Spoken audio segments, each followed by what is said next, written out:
Welcome to Luca is a Billionaire, where the only thing I invest in is your answers. You start by turning the main breaker off and verifying 0 volts at the panel. This keeps you safe. Once power is confirmed, remove the panel cover, make room, and orient the smart breaker. Connect the neutral and ground as specified, and then seat the breaker onto the bus. Press firmly. Make sure to label the new breaker to match your earlier notes, because organized wiring prevents later confusion and speeds troubleshooting.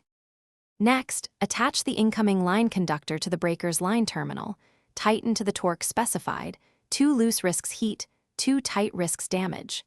Then connect the load conductor and confirm the neutral pigtail is solidly tied to the neutral bar when required.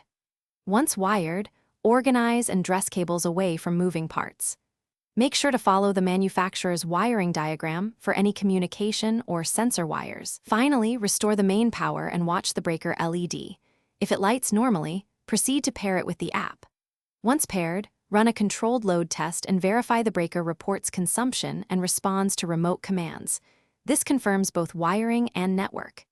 If you encounter a trip or no connectivity, turn power off and recheck torque, neutral connections, and polarity.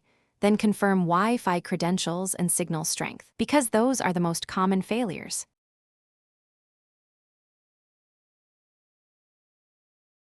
Thanks for watching and please subscribe. It's the best investment you'll ever make.